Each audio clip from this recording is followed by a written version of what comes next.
Contract वाली बहू। नरेश की माँ अपने बेटे से मिलने दिल्ली आ रही है।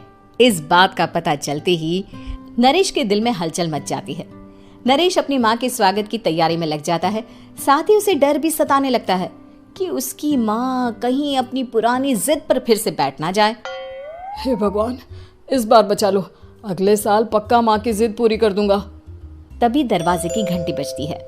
नरेश दरवाजा खोलता है तो सामने अपने मकान मालिक को देखकर हैरान हो जाता है, क्योंकि उनके साथ एक सुंदर सी लड़की भी थी। अब नमस्ते अंकल, कुछ काम था, मुझे बुला लेते। आपने क्यों कष्ट किया? अरे नहीं नहीं, इसमें कष्ट कैसा, मैं तो बस तुम्हें रीना से मिलवाने आया था। आज से रीना तुम्हारे साथ इसी फ्लैट में रहेगी। अंकल, कोई लड़का फ्लैटमेट नहीं है? एक अनजान लड़की के साथ रहना मेरे लिए थोड़ा अजीब होगा। देखो नरेश, मैं तुम्हें पहले भी बता चुका हूँ कि इस फ्लैट में तुम्हें किसी ना किसी के साथ एडजस्ट करना ही होगा, या फिर तुम अकेले पूरे फ्लैट का किराया दे दो, मैं किसी को नहीं रखूंगा। नरेश अपने मकान मालिक की बात सुन के रीना के साथ रहने के लिए तैयार हो जाता है, पर अंदर ही अंदर उसे ये बात खाने लगती है कि वो अपनी माँ को क्या जवाब देगा जब उसकी माँ रीना के बारे में उसे पूछेगी। दिन बीतने लगते हैं। नरेश और रीना अच्छे दोस्त भी बन जाते हैं, पर अभी भी नरेश अपनी प्रॉब्लम का सलूशन नहीं ढूंढ पाता। एक दिन नरेश बहुत परेशान सा बैठा होता है। तभी रीना उसे पूछती है, क्या हुआ नरेश, तुम काफी परेशान लग रहे हो, सब ठीक तो है ना? हाँ सब ठीक है, बस एक छोटी सी प्रॉब्लम है। वो एक्चुअली 2 दिन बाद मेरी माँ मुझसे मिलने आ रही है। अरे तो इसमें प्रॉब्लम क्या है, ये तो खुशी की बात है।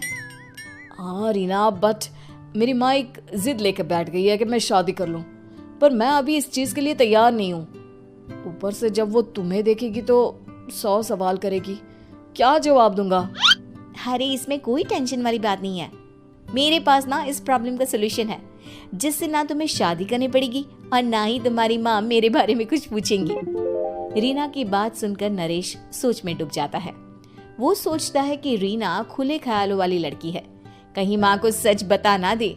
नरेश को सोच में डूबा देखकर रीना कहती है, अरे क्या हुआ, किस सोच में पड़ गए? डोंट वरी, जैसा तुम सोच रहे हो ना वैसे कुछ भी नहीं है, मेरे पास एक प्लान है। मैं कुछ समझ नहीं पा रहा हूँ, कैसा प्लान? मैं समझाती हूँ।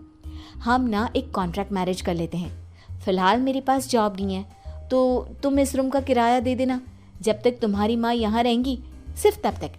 और तुम अपनी माँ से कह देना कि मैं तुम्हारी पत्नी हूँ, इससे वो मेरे यहाँ रहने पर कोई सवाल भी नहीं करेंगी। अरे बात तुम्हारी ठीक है, पर माँ से झूठ बोलना, ना ना पापा, मैं ये रिस्क नहीं ले सकता। कोई और आइडिया दो ना तुम। देखो मंजूर हो तो बोलो, वरना सच बता दो, मुझे कोई प्रॉब्लम नहीं है। रीना की बात सुनकर नरेश सोच में डूब जाता है। बहुत सोचने के बाद जब उसे कोई रास्ता नहीं मिलता तो वो रीना के बताए हुए रास्ते पर चलने के लिए तैयार हो जाता है। वो रीना से बात करता है और अपनी माँ की पसंद और नापसंद के बारे में बताता है। रीना भी नरेश की सभी बातों को ध्यान से सुनती है, ताकि कहीं उससे कोई गलती ना हो जाए। आखिर वो दिन भी आ जाता है जब नरेश की माँ उससे मिलने दिल्ली आ जाती है।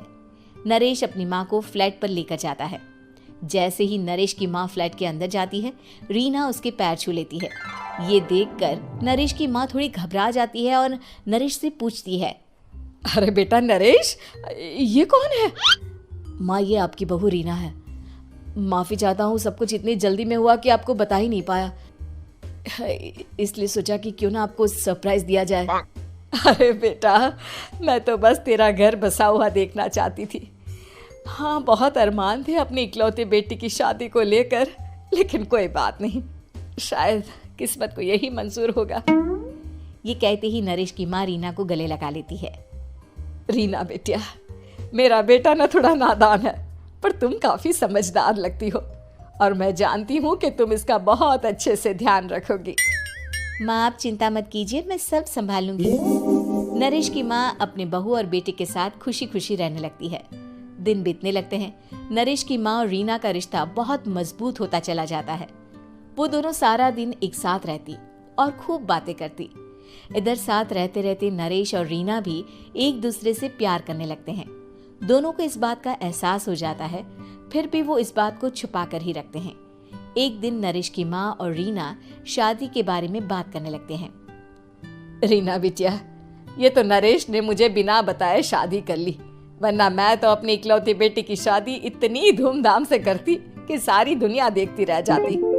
अच्छा माँ, आप ऐसा भी क्या करती नरेश और मेरी शादी में जो दुनिया देखती रह जाती? अरे बिटिया, एक माँ के अरमान तुम अभी नहीं समझोगी।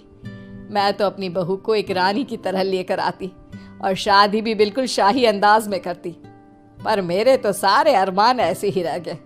खैर, मुझे तो अपने बेटे और बहू की खुशी चाहिए बस। ये कहते हुए नरेश की माँ की आंखों में आंसू आ जाते हैं।